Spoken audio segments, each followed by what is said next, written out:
thing that I see happen so commonly is either having too much conviction. It's not really, conviction is not really the word, it's more like, you know, I must push, I must keep going and push on through, and then I go into burnout. So that's like having too much kind of toxic masculine energy.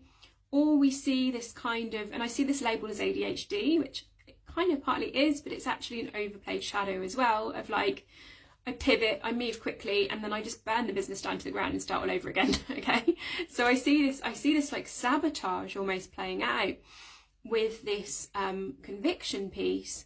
And let me know if you resonate.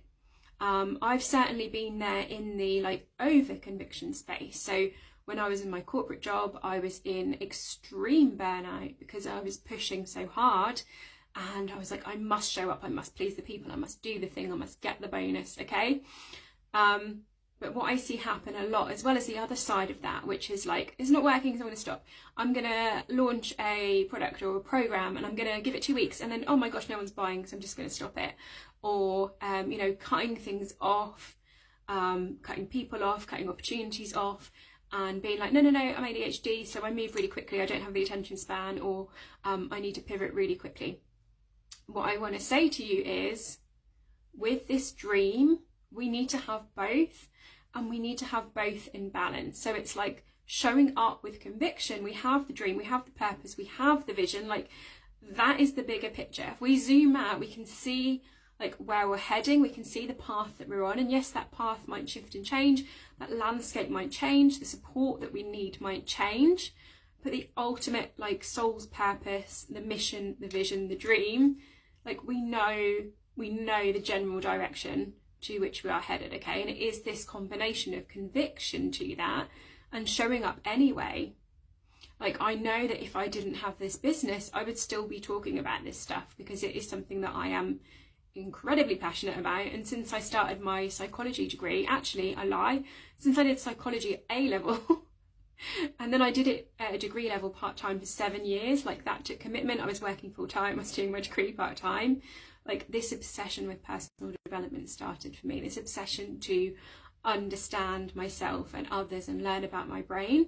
So I know that that is my purpose, that is my mission, to teach, to coach, because I know that I would be doing this regardless of whether I had a business or not.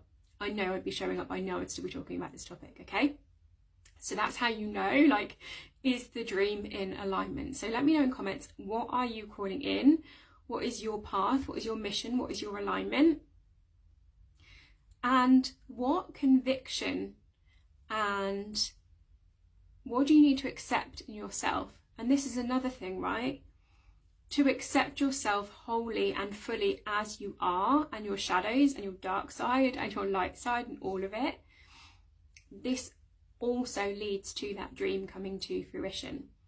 And in the moments of like the quantum crumble in my life, when I've completely accepted like all of those parts of myself, the darkness, the light, like what was coming through for me, working on my triggers, has led to massive quantum leaps.